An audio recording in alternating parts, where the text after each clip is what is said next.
আসসালামু আলাইকুম প্রিয় দর্শক, অন্য মঞ্চ অনুষ্ঠানে আপনাদের স্বাগত জানাই। সেখানে কোনো প্রতিনিধি কেউ তারেক রহমান এলে হবে না। সেখানে প্রধানমন্ত্রীকে আসতে হবে। প্রধানমন্ত্রী এলেই সেটা সম্ভব এবং আমার ধারণা এখনো আমিও আশা করছি যে প্রধানমন্ত্রী হয়তো আসবে। শেখ হাসিনার ফেরার ঘোষণার মুখে সার্জিও বোরের সফর তাৎপর্য কি? গৌতম লাহিড়ী। প্রথমে জানতে চাই, এএফপি কে শেখ হাসিনা ইন্টারভিউ দিয়েছেন। তার প্রতিটা ইন্টারভিউতে মৌখিক ঘোষণার কিছু ডেভেলপমেন্ট আমরা দেখতে পাই। তিনি একসময় বলছিলেন তিনি ফিরবেন বাংলাদেশে, ফিরে আসতে চান, মাথা উঁচু করে আসতে চান। পরে বললেন তিনি ডিসেম্বরের মধ্যে আসতে চান। এখন তিনি বলছেন যে যতই ঝুঁকি থাকুক, মৃত্যু ভয় থাকুক, শেখ হাসিনা দেশে ফিরতে চান। তার এই কনফিডেন্টের উৎস কি? তিনি কি সত্যিকার অর্থে ফিরে আসছেন এবং বাস্তবতা কি বলে? তারপর আমরা সার্জিও বোর প্রসঙ্গে যেতে চাই। জন গৌতম লাহিড়ী। না, এখন মার্কিন যুক্তরাষ্ট্র তারা দেখবে শেখ হাসিনা ফেরার কারণে তাদের যে স্বার্থ বাংলাদেশে যারা রক্ষা করে, তার ফলে তার কোনো বিপরীত কিছু ঘটবে কি ঘটবে না, সেটা একটা কারণ হতে পারে। সার্জিও গোর সেই জন্য বাস্তব অবস্থা তিনি পর্যবেক্ষণ করবেন।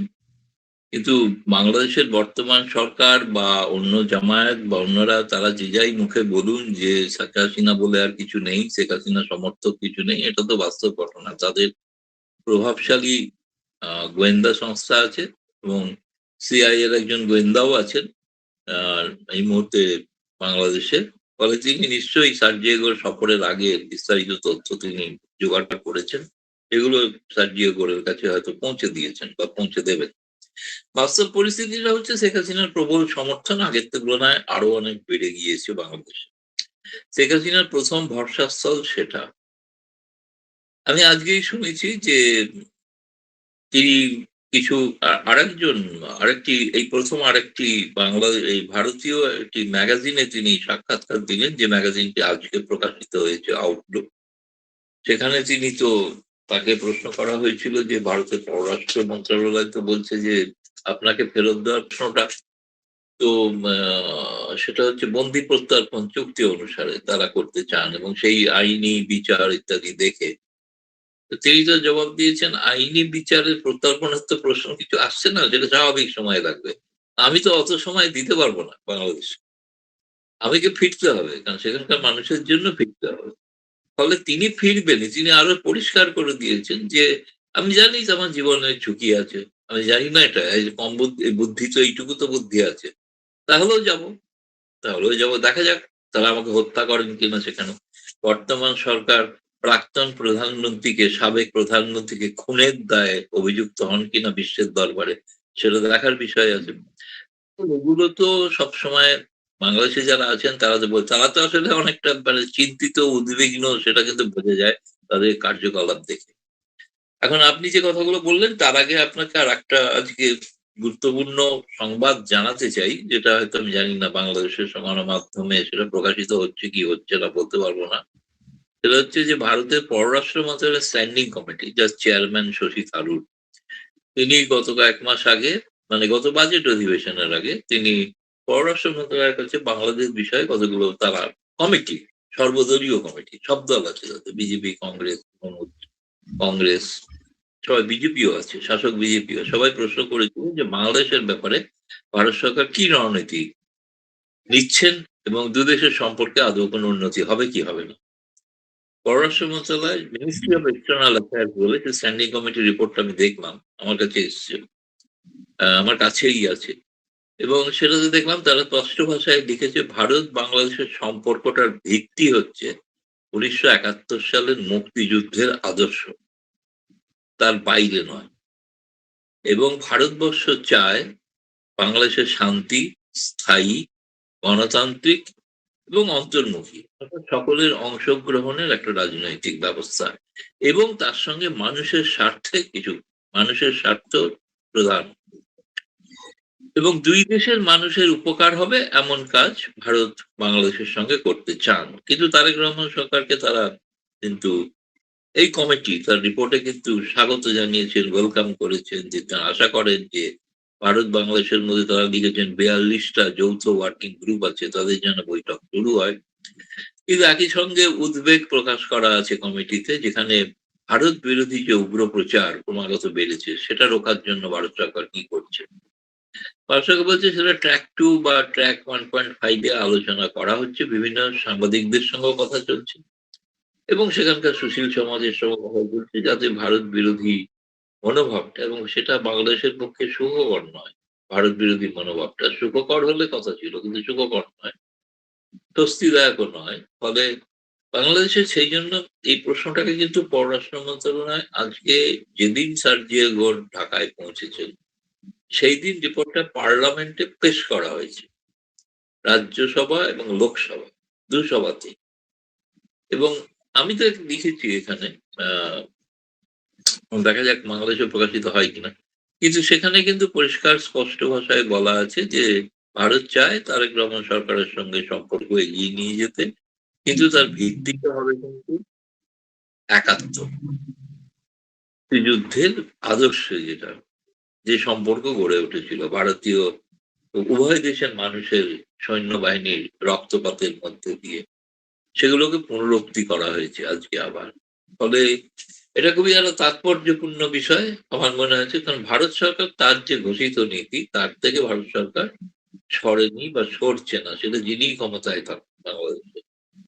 ভিত্তিটা হতে হবে ১৯৭১-এর মুক্তি, এবং সেই কারণেই তারা এখন বলছেন যে ভারত বিরোধী মনোভাব আছে, সেটা বাংলাদেশের বহু মানুষ করে, স্বার্থান্বেষী মানুষ করেন, তাতে বাংলাদেশের মানুষের যাতে ক্ষতি হয় তার জন্যই করেন।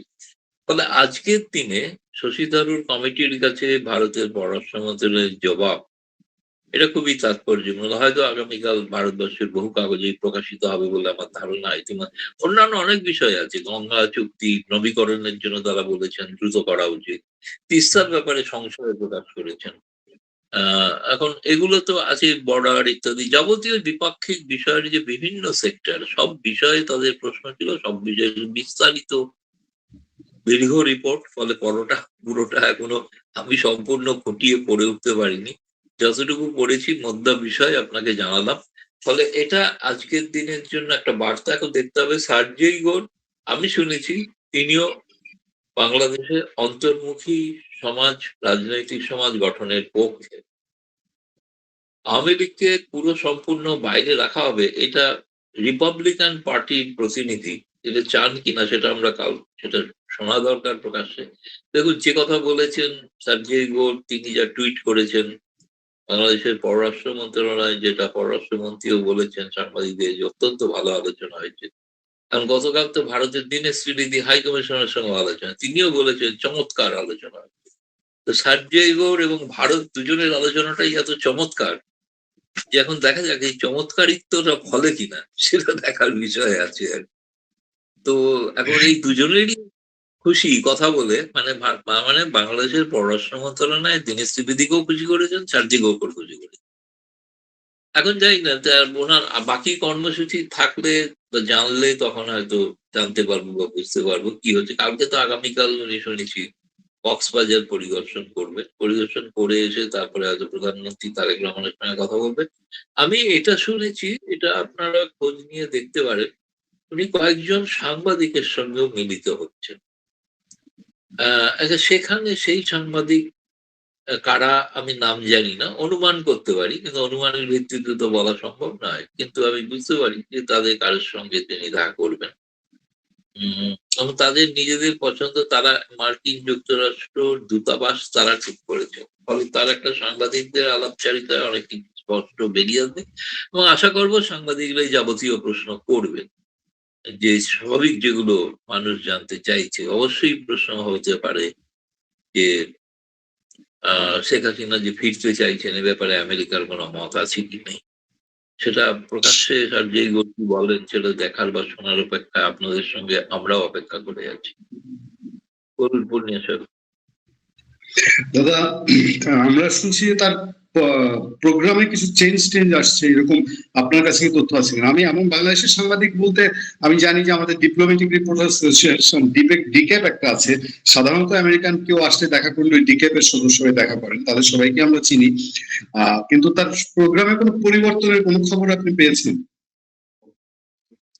না, আমি সেরকম কিছু জানি না পরিবর্তন কিছু হয়েছে কিনা, কিন্তু কেউ কেউ বলছেন, আমি সেটা তো এখনো ভেরিফাই করতে পারিনি, যে কোথাও একটা তার নৈশভোজের কথা ছিল সেটা বাতিল হয়ে গেছে।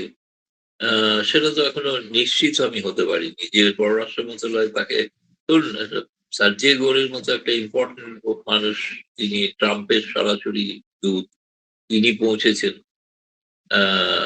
এবং একটি কাগজ তো দেখলাম লিখতে গিয়ে তার সম্পর্কে একটা অন্য পরিচয় দিয়েছে, তিনি নাকি ঘনকুবের।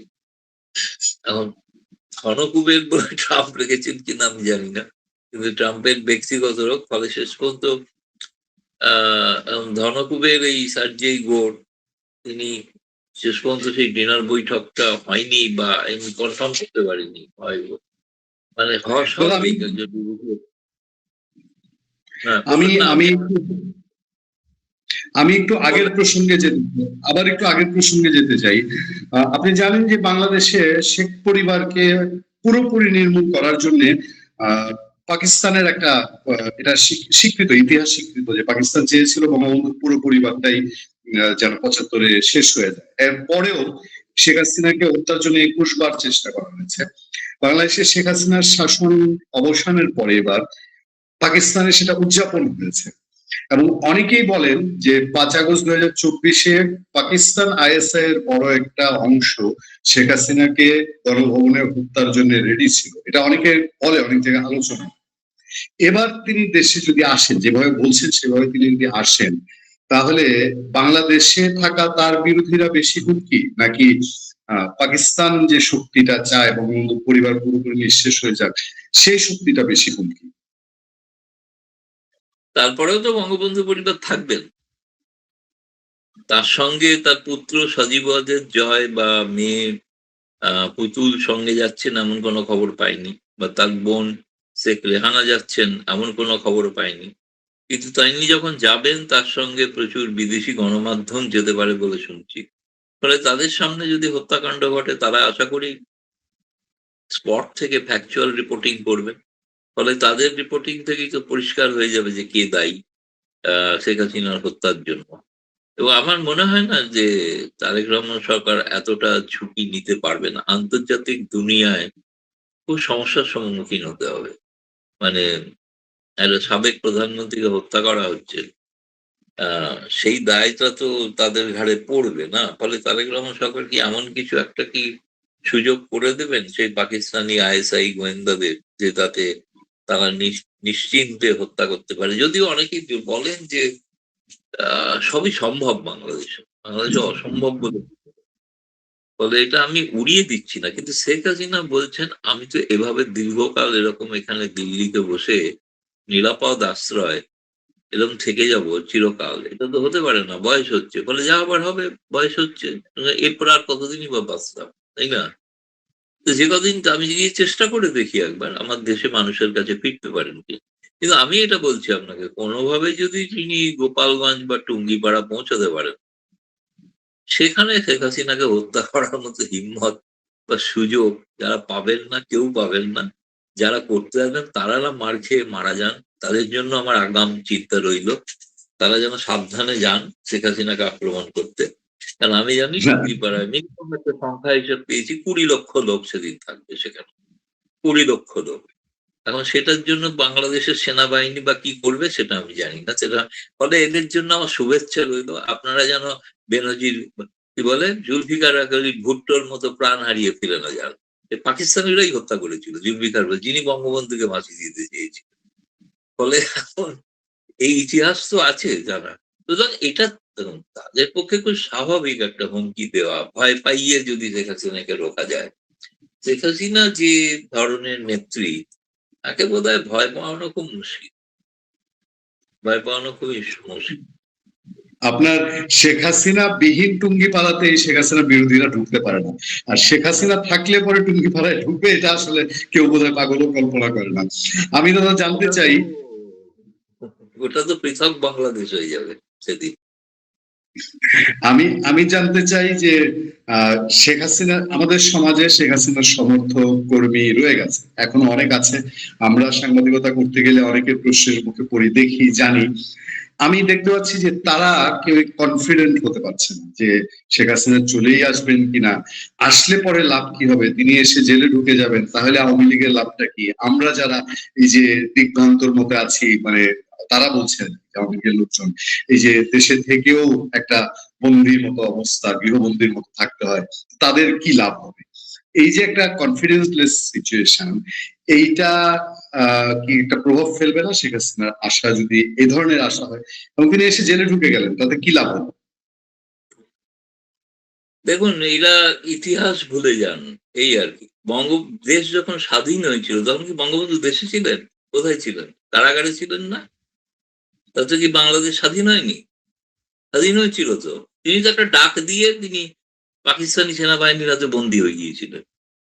তাকে তো ফাঁসিরও হয়েছিল। না হয়েছে ফাঁসি, না হয়েছে বাংলাদেশের পূর্ব পাকিস্তানের জয়, হয়েছে তো বাংলাদেশিদের জয়, তাই না? তো সুতরাং এটা আবার ঘটবে না এমন কিছু, আমি তো বলছি বারবার, বাংলাদেশ আবার একটা ৭১-এর মুখে, আবার একটা ৭১-এর মুখে। এখন এই নিয়ে কেউ আমাকে প্রশ্ন করেন, ৭১-এ তো ভারত সঙ্গে দিয়েছিল, তো এখন কি সেটা করবে? সেরকম কিছু আছে? তারেক রহমান সরকারের সঙ্গে এত ঘনিষ্ঠতা। ২০০১ থেকে ২০০৬ তো বিএনপি সরকার ক্ষমতায় ছিলেন। তাদের সঙ্গে তো ভারত সরকারের সম্পর্ক ছিল, খুবই ভালো সম্পর্ক ছিল। তাতে কি হয়েছে? তাতে কি শেখ হাসিনার ক্ষমতায় আসা সেটা আটকেছে?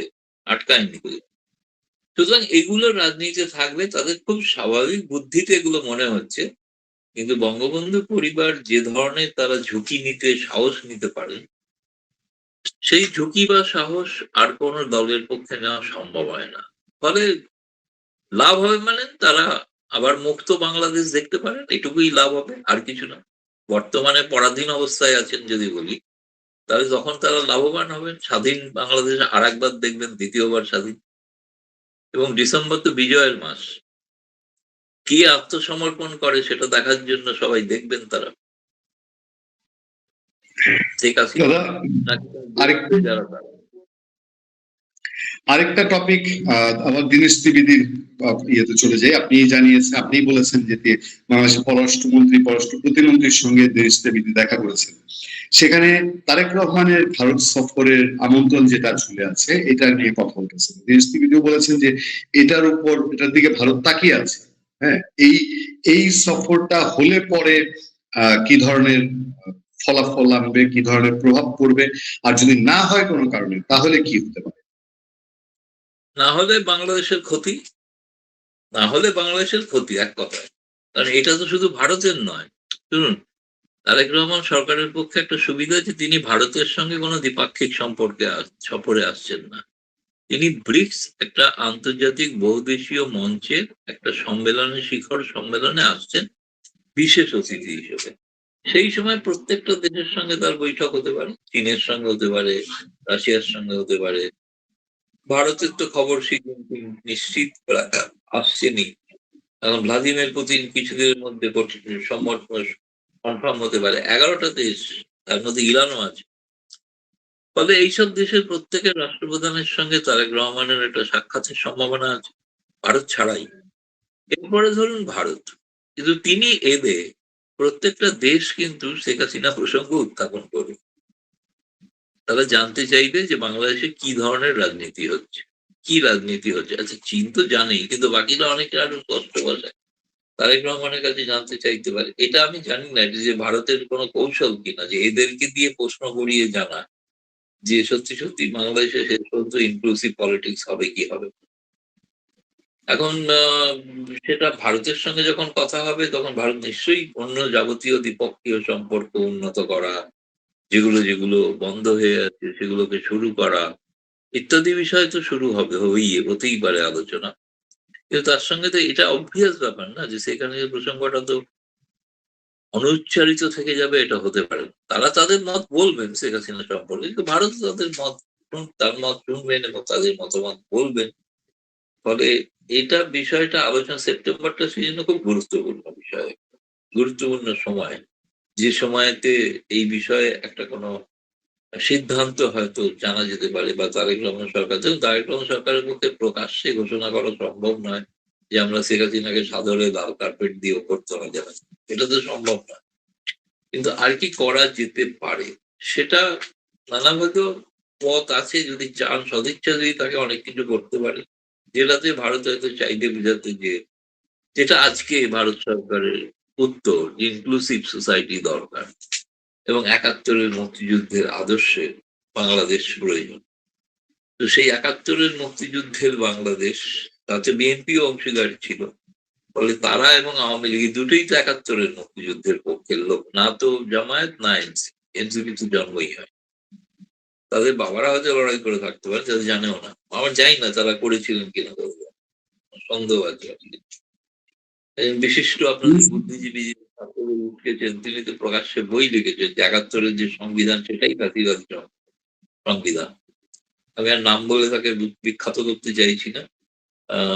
তিনি, তার স্ত্রী একসময় ইউনূসের উপদেষ্টা হয়েছিল, মৎস্য উপদেষ্টা, এসেই ভারতে মাছ রপ্তানি বন্ধ করে দিতে চেয়েছিল এবং তার সঙ্গে তিনি আবার তার আগে পার্লামেন্টে মহিলাদের সংরক্ষণেরও বিরোধী ছিলেন। একজন মহিলা হয়ে মহিলা সংরক্ষণের বিরোধী ছিলেন। মানে বুঝতে পারছেন তো কি ধরনের পুরুষতান্ত্রিক মানসিকতার তারা।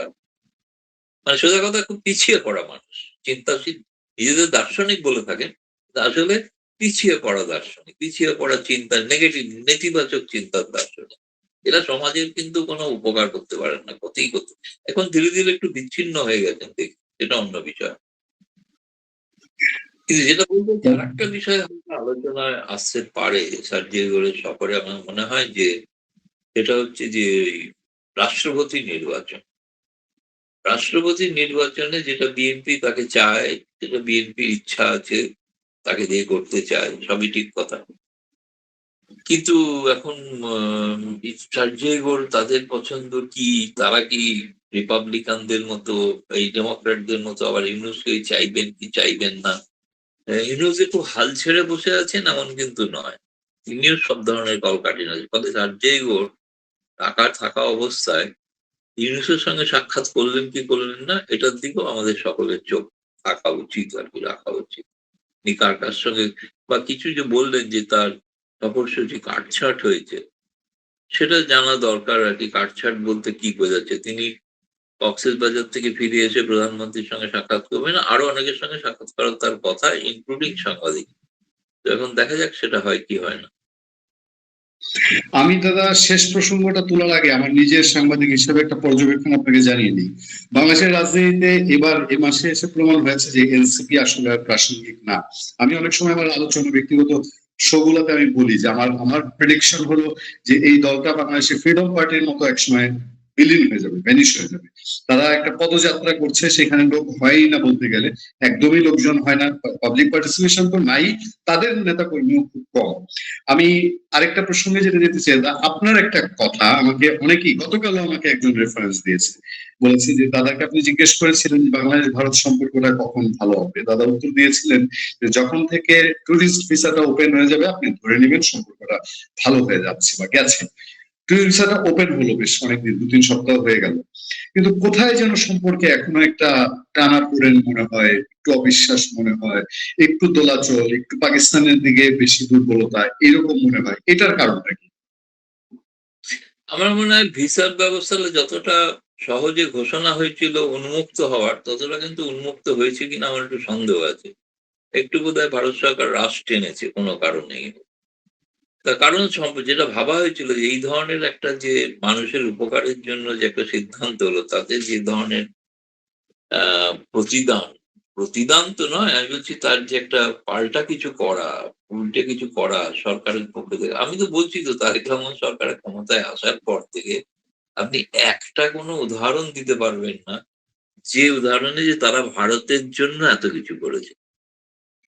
কি করেছেন? কিছুই তো করেননি না। কিছু করতেও চাইছেন না। অথচ ভারত থেকে সুবিধা আদায় করতে চাইছেন। চাপ দিয়ে, ভয় দেখিয়ে এরকম ভাবছেন আরকি। কিন্তু ভারতকে ভয় দেখিয়ে তো কোনো লাভ নেই। আমার মনে হয় বাংলাদেশিদের নিজেদের ক্ষতি হবে। ভারতের অবশ্যই ক্ষতি হবে না যে তা না। ভারতেরও নিশ্চয়ই ক্ষতি হতে পারে। কিন্তু তার চেয়ে বেশি ক্ষতি হয়ে যাবে বাংলাদেশের সাধারণ মানুষের। ফলে সেইটার দিকে মাথায় রেখে তাদের আরো বেশি proactive স্ট্যান্ড নেওয়া উচিত বলে আমার মনে হয়। আমি জানি না শেষ পর্যন্ত কি হবে। কিন্তু তারেক রহমান, আমিও আশা করছি দীনেশ ত্রিবেদীর মতো তিনি আসবেন। যেটা বলেছেন অধীর আগ্রহে অপেক্ষা করছি। কিন্তু দীনেশ ত্রিবেদী এটাও বলেছেন, সিদ্ধান্তটা কিন্তু প্রধানমন্ত্রী নেবেন। আমরা আমন্ত্রণ জানিয়েছি, কিন্তু প্রধানমন্ত্রী সিদ্ধান্ত নেবেন। তবে তিনি এলে আমরা অধীর আগ্রহে তাকে সম্বর্ধনা দেওয়ার জন্য প্রস্তুত আছি সেটা বলেছেন আরকি। ফলে এখনো তো সত্যি তারেক রহমান সরকার তো যদিও ইতিমধ্যে ব্রিক্স এর সম্মেলনের জন্য মিডিয়ার অ্যাক্রিডিটেশন শুরু হয়ে গেছে। মিডিয়ার অ্যাক্রিডিটেশন এর জন্য ৩১শে অগাস্ট হচ্ছে শেষ তারিখ। তার মধ্যে আবেদন করতে হবে যারা কভার করতে চান। ফলে বাংলাদেশের যারা কভার করতে চান তাদেরকেও কিন্তু এই সুযোগে সাংবাদিকরা কিন্তু ভিসা পেতে পারেন। যেটা বাংলাদেশ যে চট করে ভিসা পেতে অসুবিধা হচ্ছে। ফলে সেই সময় ব্রিক্স এর জন্য তারা যদি আবেদন করেন তাদের চট করে না করাটা অসুবিধা। কিন্তু সেটা তখনই হতে পারে। সেখানে কোনো প্রতিনিধিকেও তারেক রহমান এলে হবে না। সেখানে প্রধানমন্ত্রীকে আসতে হবে। প্রধানমন্ত্রী এলেই সেটা সম্ভব। এবং আমার ধারণা এখনো আমিও আশা করছি যে প্রধানমন্ত্রী হয়তো আসবে। বাংলাদেশের অভ্যন্তরীণ রাজনীতিতে এনসিপির গত ২ দিনে কয়েক দফা হামলা হলেও জাতীয় রাজনীতিতে বড় আলোচনার ইস্যু এখন কূটনীতি আর কূটনৈতিক হাই প্রোফাইল বৈঠক। বাংলাদেশের যোগদান ১ মাসের বেশি সময় পর বাংলাদেশের পররাষ্ট্রমন্ত্রীর সাথে প্রথম আনুষ্ঠানিক বৈঠক করেছেন ভারতের হাইকমিশনার দীনেশ ত্রিবেদী। তার একদিন পরেই বাংলাদেশে এসেছেন ভারতে নিযুক্ত মার্কিন রাষ্ট্রদূত ও ট্রাম্পের দক্ষিণ এশীয় বিষয়ক বিশেষ দূত সার্জিও ঘোষ। আবার সার্জিও ঘোষ বাংলাদেশে ল্যান্ড করার আগে বাংলাদেশের পররাষ্ট্র মন্ত্রণালয়ে ছুটে গিয়েছিলেন চায়না ও পাকিস্তানি রাষ্ট্রদূত। কূটনৈতিক মহলের জোর আলোচনা হলো চীন সহ ভূ রাজনৈতিক ইস্যুতে তিস্তা প্রকল্প সহ একাধিক বিষয়ে যুক্তরাষ্ট্র ও ভারতের স্বার্থ এক হওয়ায় বিষয়গুলো নিয়ে বাংলাদেশকে বার্তা দিতে সার্জিও গোর বাংলাদেশে এসেছেন। আবার এমন একটি সময় গোর বাংলাদেশে এসেছেন যার আগে বাংলাদেশের সাবেক প্রধানমন্ত্রী শেখ হাসিনা দেশে ফেরার ঘোষণা দিয়েছেন। আবার ভারতের প্রধানমন্ত্রী নরেন্দ্র মোদী সেপ্টেম্বরে ব্রিক্স সম্মেলনে যোগ দিতে বাংলাদেশের প্রধানমন্ত্রী তারেক রহমানকে আমন্ত্রণ পাঠিয়েছেন। কূটনৈতিক সূত্রগুলো বলছে ব্রিক্স সম্মেলন হলেও সেখানে ভারতের প্রধানমন্ত্রী নরেন্দ্র মোদীর সাথে 1-to-1 বৈঠক করতে চায় বাংলাদেশ সরকার। সে বিষয়টির নিশ্চয়তা পাওয়া গেলেই তারেক রহমান ভারতে যেতে পারেন। আর সে বৈঠকে বাংলাদেশের অভ্যন্তরীণ রাজনীতি ও আঞ্চলিক ভূরাজনৈতিক অনেক ইস্যুর জট খুলতে পারে। ২৯শে জুলাই বিকেলে বাংলাদেশের পররাষ্ট্র মন্ত্রণালয় পররাষ্ট্রমন্ত্রী খলিলুর রহমান ও প্রতিমন্ত্রী শামা ওবায়দের সঙ্গে বৈঠক করেন ভারতের হাইকমিশনার দীনেশ ত্রিবেদী। দীনেশ ত্রিবেদী ঢাকায় এসে দায়িত্ব নিয়েছেন গত ২৫শে জুন। গুনে গুনে ১ মাসেরও বেশি সময় পারলেও এতদিন পর্যন্ত বাংলাদেশের কোনো শীর্ষ ব্যক্তির সাথে তার বৈঠক হয়নি। ভারতের হাইকমিশনার হিসেবে ঢাকায় আসার পর এটাই ছিল পররাষ্ট্রমন্ত্রীর সঙ্গে তার প্রথম সাক্ষাৎ। আবার বৈঠকটি হলো এমন একটা সময় যার একদিনের মধ্যে বাংলাদেশে আসছেন ভারতে মার্কিন রাষ্ট্রদূত ও দক্ষিণ ও মধ্য এশিয়া বিষয়ক ট্রাম্পের বিশেষ দূত সার্জিও ঘোষ। বাংলাদেশ ভারত সম্পর্ক এখন কোন পর্যায়ে আছে, কোন দিকে মোড় নিতে যাচ্ছে এবং কোন কোন ইস্যুতে ঝুলে আছে তা বোঝার জন্য ২৯শে জুলাই প্রথমবারের মতো বৈঠক শেষে বাংলাদেশের পররাষ্ট্রমন্ত্রী আর ভারতের রাষ্ট্রদূত, যিনি আবার মন্ত্রী পদমর্যাদার, এই দুজন কি বলেছেন তা ব্যাখ্যা করা দরকার। দর্শক, বাংলাদেশ ভারত সম্পর্ক ২৪শে ৫ই আগস্টের পর থেকে ইতিহাসের সর্বোচ্চ তলানিতে গিয়ে ঠেকেছিল। যদিও গোপন চুক্তি, ২৬ লাখ ভারতীয় বাংলাদেশে অবৈধভাবে কাজ করে, দেশ বিক্রির বহু অভিযোগ ইউনূসের আমলে তার মদতপুষ্টরা করলেও সেসব অভিযোগ যে ভিত্তিহীন সেটি পরিষ্কার হয়ে গিয়েছিল। বিএনপি ক্ষমতা আসার পর মনে করা হয়েছিল সে সম্পর্কের উন্নতি হবে, কিন্তু ঐতিহাসিকভাবে বিদ্যমান পুরাতন কিছু ইস্যু আর ৫ই আগস্টের পর তৈরি হওয়া নতুন কিছু ইস্যুর কারণে সম্পর্কের উন্নতি হলেও পুরোপুরি যে স্বাভাবিক হয়নি সেটি নিয়ে কূটনৈতিক মহলে ব্যাপক আলোচনা আছে। কিন্তু দুই দেশের সরকারি পর্যায় থেকে বিষয়টি নিয়ে সোজা সাপটাভাবে কথা বলা হয় না। প্রথম আলোর খবর বলা হচ্ছে, দীনেশ ত্রিবেদীর সাথে বৈঠক শেষে বাংলাদেশের পররাষ্ট্রমন্ত্রী খলিলুর রহমান সাংবাদিকদের বলেছেন, দুই নিকট প্রতিবেশী দেশের সম্পর্কে কিছু অস্বস্তি বা ইরিটেশন আছে। সেটা দীনেশ ত্রিবেদীও জানেন, বাংলাদেশের পররাষ্ট্রমন্ত্রীও জানেন। এগুলো নিরসন করার প্রয়োজন, সেই প্রয়োজনীয়তা তো সবাই উপলব্ধি করে না। তবে দুই দেশের সম্পর্ক রিসেটের বা নতুন করে শুরুর ব্যাপারে দুজনই ঐক্যমত্য পোষণ করেছেন। দর্শক, খেয়াল করে দেখুন, বাংলাদেশের পররাষ্ট্রমন্ত্রী বলছেন দুই প্রতিবেশীর সম্পর্ক এমন কিছু বিষয় আছে যেগুলো অস্বস্তিকর। তার চেয়েও গুরুত্বপূর্ণ হলো এগুলো যে সেটেল করবে তার প্রয়োজনীয়তা সবাই উপলব্ধি করে না, কিন্তু বর্তমান সরকার নতুন করে শুরু করতে চায়। প্রশ্ন হলো, এই ইস্যুগুলো কি কি যেগুলোর কারণে দুই দেশের সম্পর্ক থমকে আছে? বাংলাদেশের দিক থেকে বিবেচনা করলে সীমান্তে পুশিন সমস্যা, তিস্তা ও গঙ্গার পানি, এই ইস্যুগুলো ঐতিহাসিকভাবে ভারতের সাথে সম্পর্কে টানাপোড়েনটা জিয়ে রেখেছে।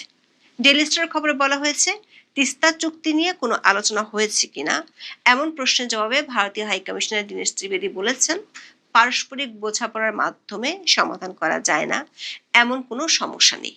শেষ পর্যন্ত সবচেয়ে গুরুত্বপূর্ণ বিষয় হলো মানুষ এবং দুই দেশের জনগণের কল্যাণ। অন্যদিকে ডিসেম্বরের শেষ হচ্ছে গঙ্গা পানি বন্টন চুক্তির মেয়াদ। এই চুক্তি নবায়নের সময় ঘনিয়ে আসার বিষয়ে এক প্রশ্নের জবাবে তিনি বলেন, এ বিষয়ে দুই দেশেরই একটি করে ওয়ার্কিং গ্রুপ রয়েছে, তারা সক্রিয়ভাবে কাজ করবে এবং পারস্পরিক যোগাযোগ অব্যাহত রাখবে।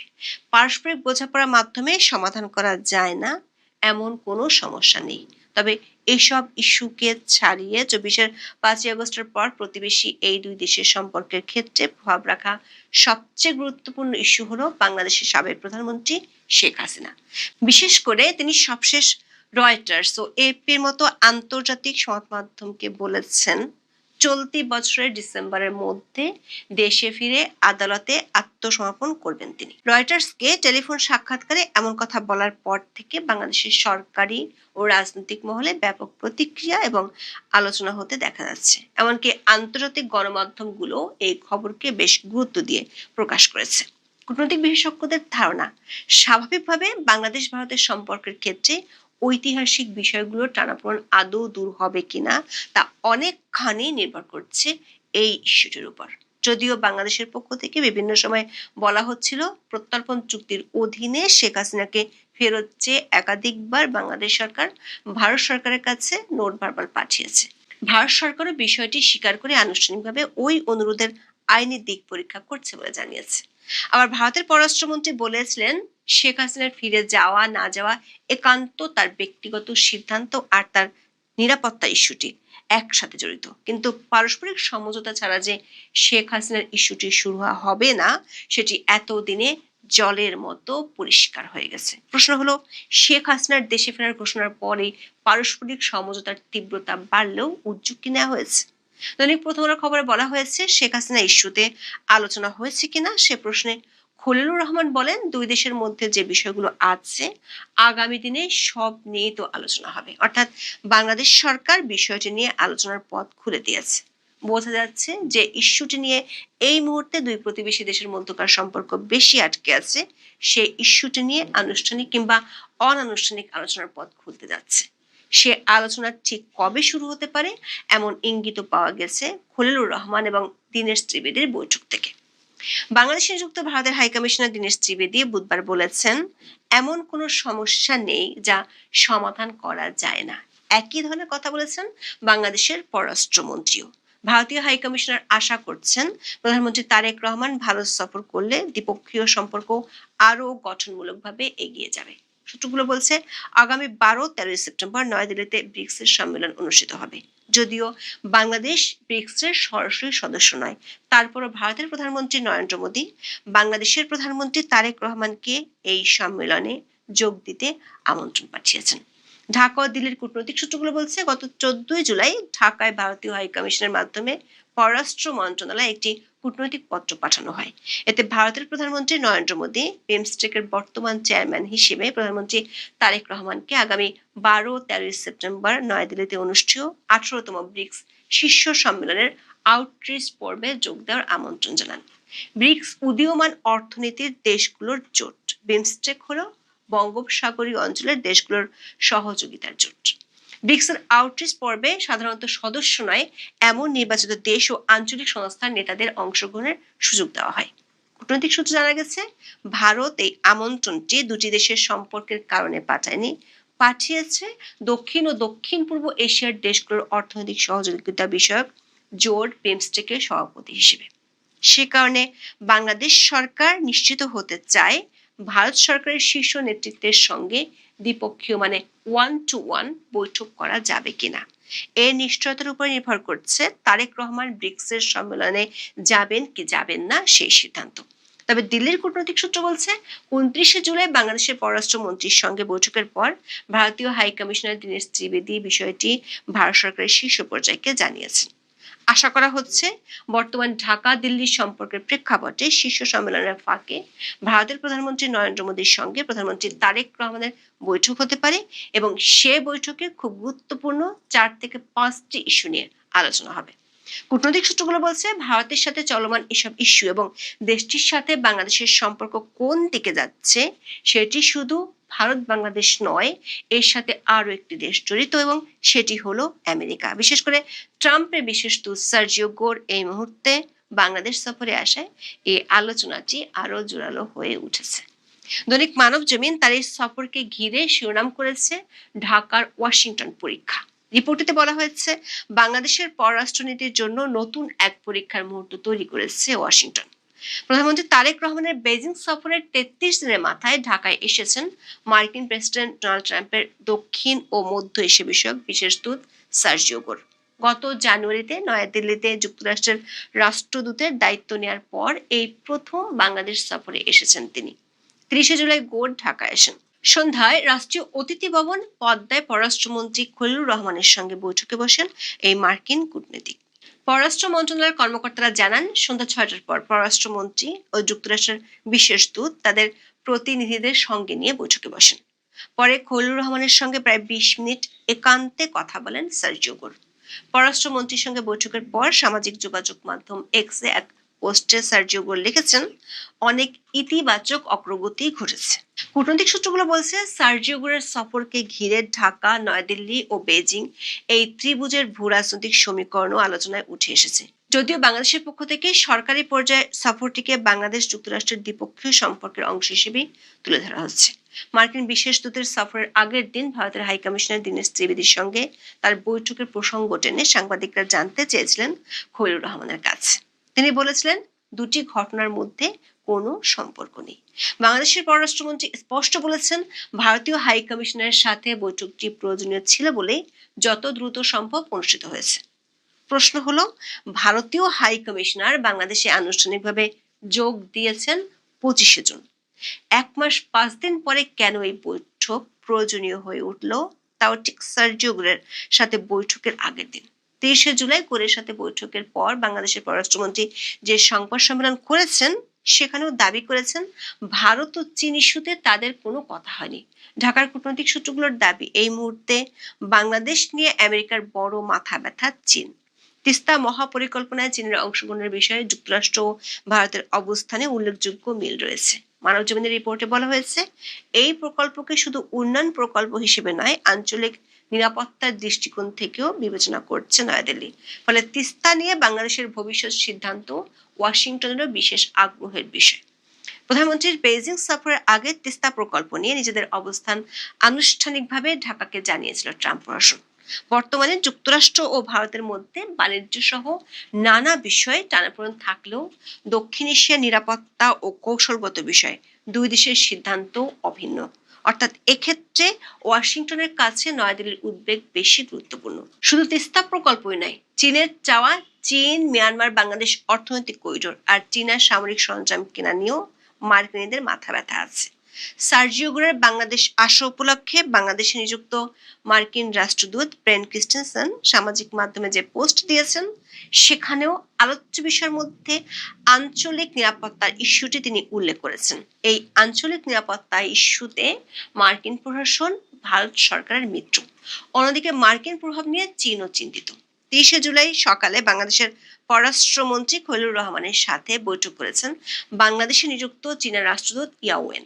তারেক রহমান যেদিন চীন সফরে গিয়েছিলেন সেদিন মার্কিন রাষ্ট্রদূত বাংলাদেশের পররাষ্ট্রমন্ত্রীর সাথে দেখা করেছিলেন। আবার 30 জুলাই দুপুরে দেখা করেছিলেন পাকিস্তানের হাই কমিশনার ইমরান হায়দার। কূটনৈতিক সূত্রগুলো বলছে এই যে পরস্পর বিরোধী দেশগুলোর প্রতিনিধিদের এত তৎপরতা, এটি প্রমাণ করে ভূ রাজনৈতিক ও আঞ্চলিক নিরাপত্তার ইস্যুতে গোরের এই সফরকে বিশেষ গুরুত্ব দেওয়া হচ্ছে। কূটনৈতিক সূত্রগুলো বলছে চীন ও ভূরাজনৈতিক ইস্যু ছাড়া আরেকটি ইস্যু আছে যেটি সাম্প্রতিক সময় বাংলাদেশের অভ্যন্তরীণ রাজনীতির গণ্ডি ছাড়িয়ে ভূ রাজনৈতিক আলোচনার ইস্যুতে রূপ নিয়েছে। ইস্যুটি হলো শেখ হাসিনার প্রত্যাবর্তন প্রসঙ্গ। কূটনৈতিক সূত্রগুলো বলছে বিষয়টি সরাসরি এখন ভারত সরকারের জন্য শীর্ষ ইস্যুতে পরিণত হয়েছে। বিশেষ করে কয়েকদিন আগে রয়টার্সকে দেওয়া টেলিফোন সাক্ষাৎকারে বাংলাদেশের সাবেক প্রধানমন্ত্রী শেখ হাসিনা জানিয়েছিলেন তিনি ডিসেম্বরের মধ্যে আদালতে ফিরে আত্মসমর্পণ করবেন। সবশেষ 30 জুলাই আন্তর্জাতিক সংবাদ মাধ্যম এএফপিকেও তিনি একই কথা জানিয়েছেন। এছাড়া একই দিন আউটলুকে তার আরো একটি সাক্ষাৎকার ছাপা হয়েছে। এএফপিকে দেওয়া সাক্ষাৎকারে শেখ হাসিনা দাবি করেছেন তিনি দেশে ফিরলে 3টি সম্ভাবনার যে কোনো একটি ঘটতে পারে। সেগুলো হলো তাকে মেরে ফেলা হতে পারে, তিনি গ্রেপ্তার হতে পারেন, তাকে নির্যাতন করা হতে পারে। তা সত্ত্বেও তিনি ফিরে আসবেন বলে জানিয়েছেন। আবার আউটলুকে ছাপা হওয়া সাক্ষাৎকারটিতে আওয়ামী লীগ সরকারের পতনের পেছনে বৈশ্বিক শক্তিগুলোর কোনো সহযোগিতা আছে কি না তা জানার চেষ্টা করা হয়েছে, কিন্তু এ ব্যাপারে শেখ হাসিনা কোনো দেশের নাম উচ্চারণ করেননি। চীনের ব্যাপারে তার এই সাক্ষাৎকারটিতে ইতিবাচক প্রতিক্রিয়া দেখা গেছে।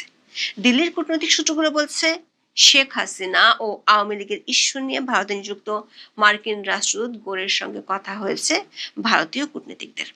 তারা মনে করছে আওয়ামী লীগকে রাজনৈতিক বৃত্তের বাইরে রাখলে বাংলাদেশে অসন্তোষ বাড়তে পারে, যেটি ভূ রাজনৈতিক বিবেচনায় ক্ষতিকর হতে পারে। সূত্রগুলো বলছে শেখ হাসিনা ও আওয়ামী লীগ ইস্যুতে ভারতের সাথে 1-to-1 আলোচনা হবে তারেক রহমানের দিল্লি সফরে। সার্জিও গোরের সাথে তারেক রহমানের বৈঠক হওয়ার কথা রয়েছে 1 আগস্ট।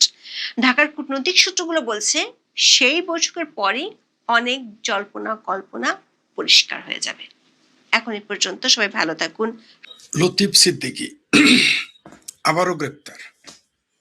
কেন তিনি গ্রেপ্তার হলেন? কি কারণে তাকে গ্রেপ্তার করা হলো? এর আগে তাকে গ্রেপ্তার করা হয়েছিল কি কারণে আপনারা জানেন? সেইখানে তিনি নাকি মুক্তিযোদ্ধাদের একটা বিষয়ে প্রোগ্রাম ছিল মুক্তিযোদ্ধাদের নিয়ে, সেখানে তিনি উপস্থিত হওয়ার কারণে তাকে গ্রেপ্তার করেছিলেন এবং বেশ কয়েক মাস জেল খাটার পরে তাকে আবার মুক্তি দেওয়া হয়েছিল। আবারও বঙ্গবীর কাদের সিদ্দিকীর বড় ভাই লতিফ সিদ্দিকী গ্রেপ্তার করা হলো। বৃহত্তর ময়মনসিংহ জেলার সিংহপুরুষ লতিফ সিদ্দিকী, তাকে হঠাৎ করে কেন গ্রেপ্তার করলো? এখন তো আওয়ামী লীগ কোনো আন্দোলনে যাচ্ছে না, এমনকি তিনি কিন্তু শেষের দিকে আওয়ামী লীগ থেকে বহিষ্কৃত ছিলেন। আওয়ামী লীগ তাকে দল থেকে খারিজ করে দিয়েছিল। কেন? তার সদস্য পদ ছিল না। কেন? তিনি হজ নিয়ে সমালোচনা করেছিলেন, মৌলবাদী শক্তিকে নিয়ে সমালোচনা করেছিলেন, যার জন্য তার এমপিত্ব, মন্ত্রিত্ব, দলীয় পদ সবই চলে যায়। এই দেশটা বড় অদ্ভুত। এখানে মৌলবাদের সমালোচনা করলে এমপিত্ব, মন্ত্রিত্ব চলে যেতে পারে। তার আরেকজন ছিলেন, সেটা হলো মোরাদ হাসান এমপি। তিনি আমাদের সরিষাবাড়ির আসনের এমপি। তিনি বলেছিলেন ৭২ সংবিধানে ধর্মনিরপেক্ষতা থাকতে হবে, রাষ্ট্র ধর্ম ইসলামকে তিনি প্রশ্ন করেছিলেন। তার জন্য দেখলাম শুধু বিএনপি না, জামাত, হেফাজত না, চর্ম নয়, চামড়া নাই, পীরেরা নয়, এমনকি আওয়ামী লীগেরা তার সমালোচনা করতো। যদিও বাংলাদেশ আওয়ামী লীগের 4 মূলনীতির অন্যতম একটা হলো ধর্মনিরপেক্ষতা। সেখানে রাষ্ট্র ধর্ম ইসলাম স্বীকৃত নয়, কিন্তু তারপরেও এমপি মুরাদ হাসানকে সমালোচনা করা, যাই হোক সেটাও বাদ দিলাম, আমরা ওইদিকে যাচ্ছি না। লতিফ সিদ্দিকীকে গ্রেপ্তার করা হলো কি মামলায় জানেন? শাপলা চত্বরের মামলায়। শাপলা চত্বরের এই যে আমাদের হেফাজতে ইসলাম, তারা আসছিল সেদিন সরকার দখল করতে। একটা সরকার থাকতে যখন আপনি ঘোষণা দিবেন, সেখানে প্রেসিডেন্টের নাম ঘোষণা করা হয়েছে, প্রধানমন্ত্রীর নাম ঘোষণা করা হয়েছে, তাহলে তারা কি রাষ্ট্রের আইনে বিদ্রোহী নয়? তাদের তো সবার জেলে থাকার কথা ছিল। যারা তখন আওয়ামী লীগ তো অত্যন্ত ভদ্রতার পরিচয় দিয়েছিল, যে একটা সরকার থাকতেই এই হেফাজতিরা তাদের প্রধানমন্ত্রী ঘোষণা করলো, প্রেসিডেন্ট ঘোষণা করলো নিজেদের।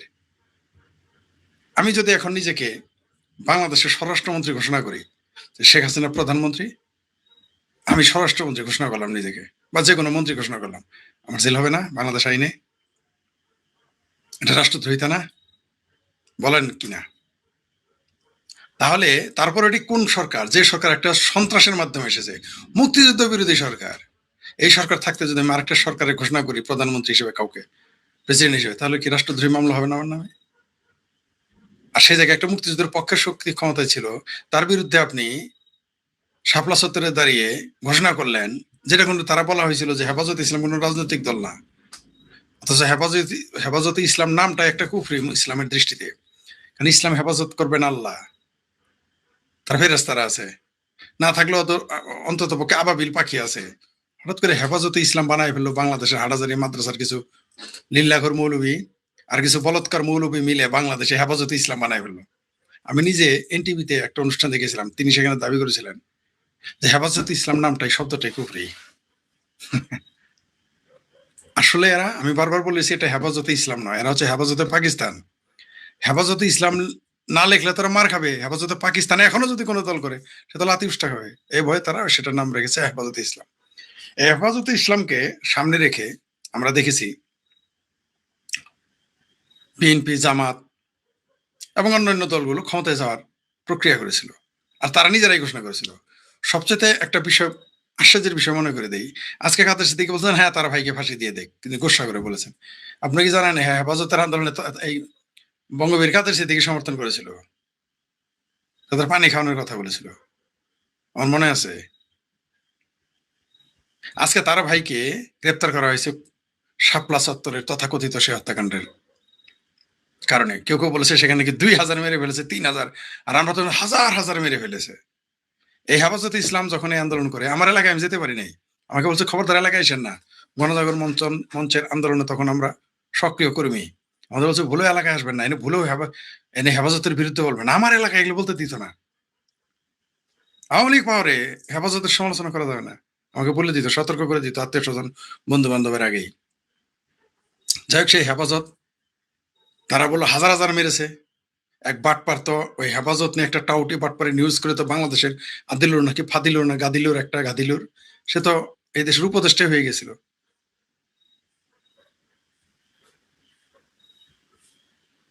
এটা কত বাটপারি, কত লাভ, কত মানুষ হাজার হাজার হত্যা করেছে, খুঁজে আর পাওয়া যায় না।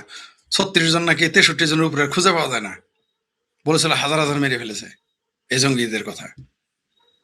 হেফাজত ইসলাম হলো বাংলাদেশের কট্টর মৌলবাদী সংগঠন, যারা এই দেশের গণতন্ত্র মানে না, যারা এই দেশের স্বাধীনতা মানে না, যারা এই দেশের সংবিধান মানে না, এই জঙ্গিবাদী সংগঠন। তারা সেখানে তৎকালীন সরকার তাদের সরিয়ে দিয়েছে, সরাসরি তারা রাষ্ট্র নিজেদের প্রধানমন্ত্রী ঘোষণা করেছে, স্বরাষ্ট্রমন্ত্রী ঘোষণা করেছে, তাদেরকে সরকার সরিয়ে দিয়েছে। এটা বিরাট অপরাধ হয়ে গেছে। সেই মামলাতে লতিফ সিদ্দি বীর মুক্তিযোদ্ধা এবং সেই সাথে তিনি সংগঠক, তৎকালীন আওয়ামী লীগের নেতা। বাংলাদেশের রাজনৈতিক ইতিহাসে, মুক্তিযুদ্ধের ইতিহাসে তার নাম স্বর্ণাক্ষরে লেখা রয়েছে। তাকে গ্রেপ্তার করা হলো। কেন গ্রেপ্তার করা হলো? আসলে কি তাই শাপলা চত্বর না? আর তার স্মার্টনেস দেখেছেন, একেবারে বীরের মতো তিনি যে স্ট্রেইট কিভাবে চলতেছেন, এটা হচ্ছে নেতা। থোড়াই কেয়ার করেছেন। তিনি কি বলেছেন? আমাকে ফাঁসি দিয়ে দেন। কেন বলেছে? বলার কারণ হলো যে তারা যে বাটপাড়িটা করেছে, তারা যে প্রতারণা করেছে, সেটাকে তিনি সরাসরি চ্যালেঞ্জ করেছেন, যে ফাঁসি দিয়ে দেন। কেন জানে যে বিচার কি রায় হবে, ভালো করে জানে। এই লতিফ সিদ্দিকীর আসল অপরাধ কি, কি কারণে তাকে গ্রেপ্তার করা হলো? তার আসল অপরাধ হচ্ছে আসল অপরাধ হচ্ছে তিনি মুক্তিযুদ্ধের পক্ষের, তিনি মুক্তিযোদ্ধা ছিলেন এবং সেই সাথে সংগঠক। এটাই তার আসল অপরাধ। এই ব্যাপারে ডক্টর হুমায়ুন আজাদ স্যার চমৎকার কথা বলে গিয়েছিলেন যে এই স্বাধীন বাংলাদেশে একদিন পাকিস্তান ভাঙার দায়ে মুক্তিযোদ্ধাদের বিচার করা হবে। তার কথাটা কড়াই গন্ডায় মিলে গেল, একেবারে হুবহু মিলে গেল। আজকে 2024-এর সেই তথাকথিত সন্ত্রাসী আন্দোলনের মাধ্যমে একটি তথাকথিত মুসলেকা সরকার ক্ষমতায় আসার পরে তার যা ইচ্ছা তাই করতেছে। এই 18 মাস তথাকথিত ইউনুস, আর এক বদমাইশ বাটপার, তার এনজিও গ্রাম সরকার যেভাবে বাংলাদেশের মুক্তিযুদ্ধের চেতনা, মুক্তিযুদ্ধের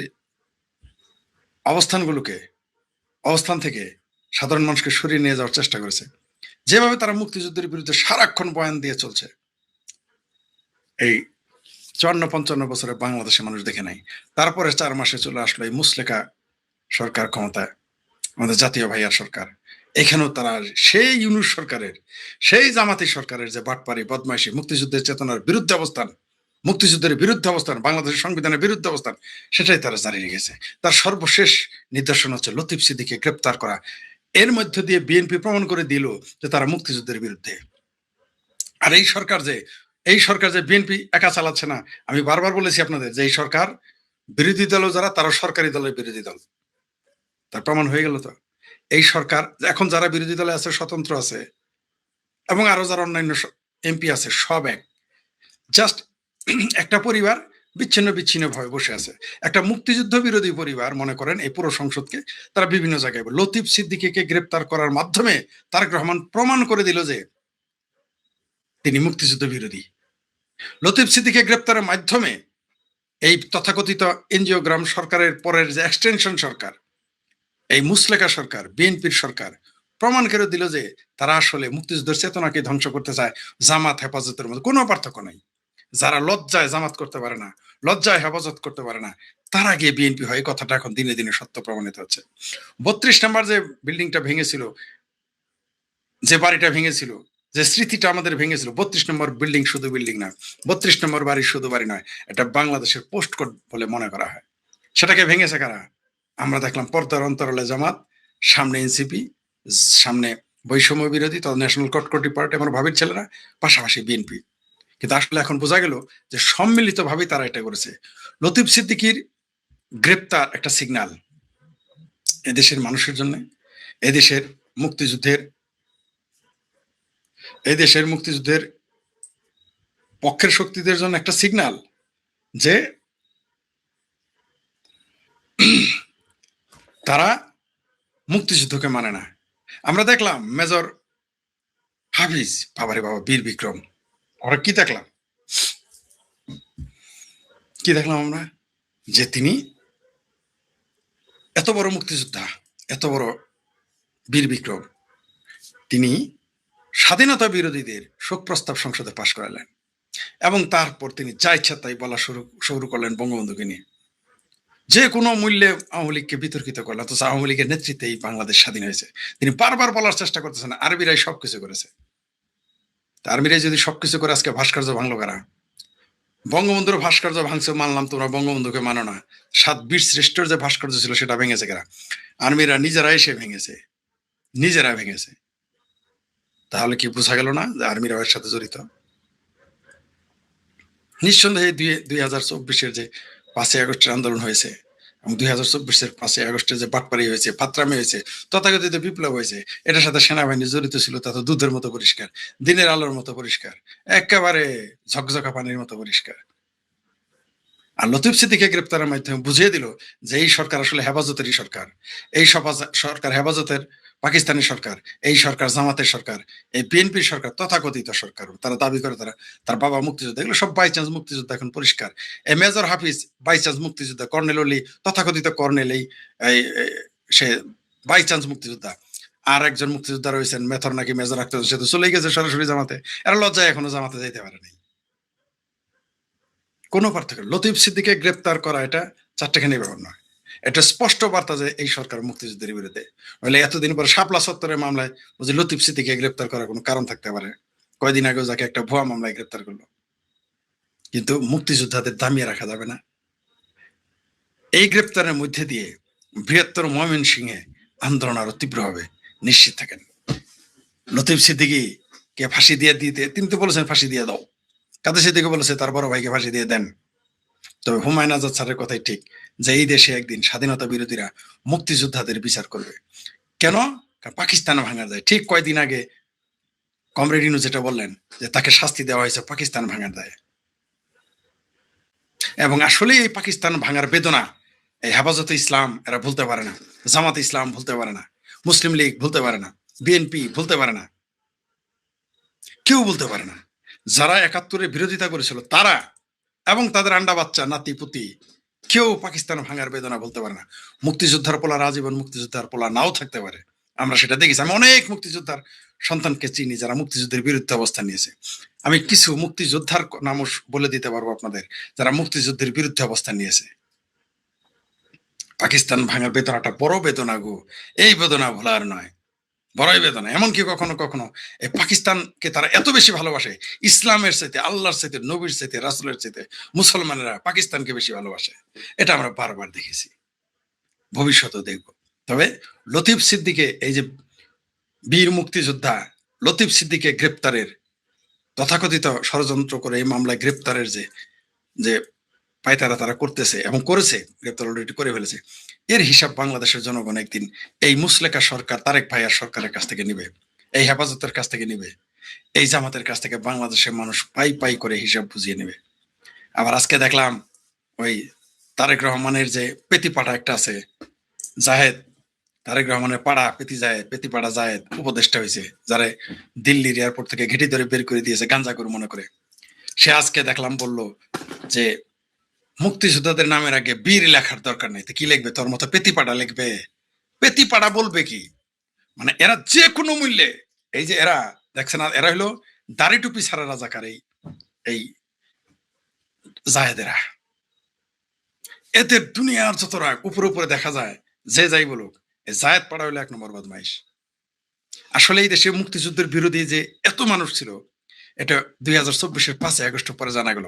আমি বারবার বলতাম, মানুষ আমাকে যখন বলতো যে মুক্তিযুদ্ধের পক্ষে ব্যাপক, যে না, মুক্তিযুদ্ধের বিরোধিতাকারীরাও ছিল, নইলে 30 লক্ষ মানুষ হত্যা করতে পারতো না, নইলে এই পাকিস্তানিরা 93,000 জীবিত যাইতে পারতো না। অনেকেই বলে ভারতের কারণে, না, বাংলাদেশের জনগণ যদি এদের যাইতে না দিত, ভারত কিভাবে নিয়ে গেল?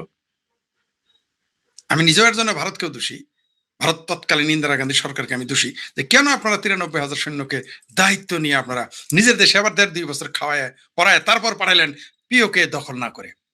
শর্ত দিতে পারতেন, পিও কোটা দিয়ে দাও, দিলেন না কেন? তৎকালীন সরকার কিন্তু এই প্রশ্নবিদ্ধ করতে পারে ভারতীয়রা। 93,000 পাকিস্তানি সৈন্য ভারতে খাওয়ায় পরে আপনারা পাঠাইছেন।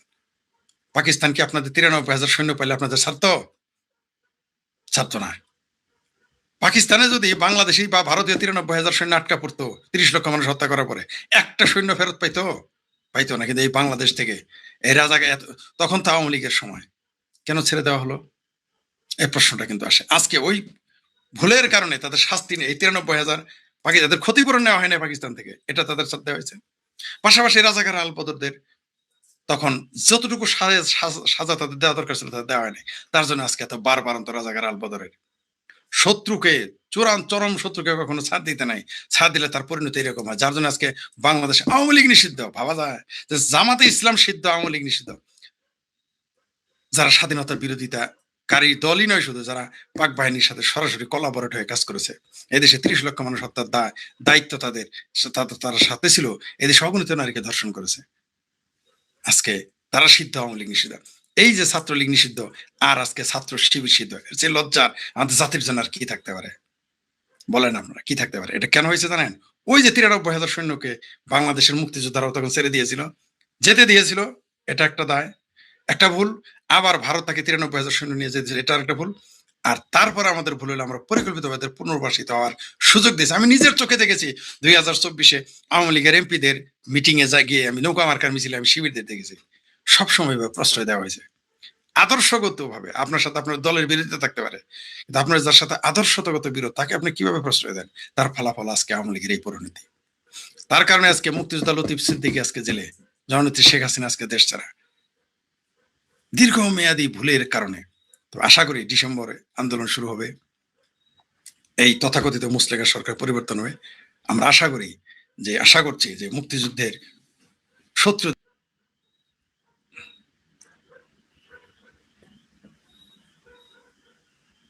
এই মুসলেকা সরকারকেও দিতে হবে, জামাতকেও দিতে হবে, বিএনপিকেও দিতে হবে, হেফাজতকেও হিসাব দিতে হবে। লতিফ সিদ্দিকীকে গ্রেপ্তার করে তোমরা বাংলাদেশের মুক্তিযুদ্ধের শক্তিকে দাবিয়ে রাখতে পারবে না। এবং এটার আমি নিন্দা জানাই না। কেন জানি না? জানি, কারণ আমাদের প্রতিবাদ করতে হবে।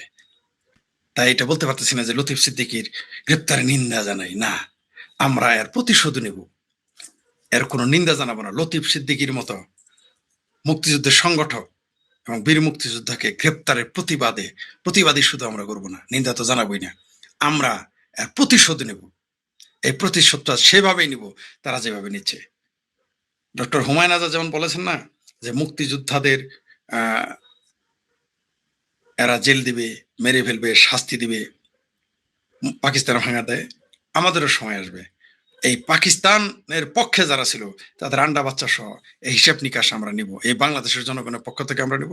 বাংলাদেশের জনগণ, মুক্তিযুদ্ধের পক্ষের জনগণ এই হিসাবটা আবারও নেবে।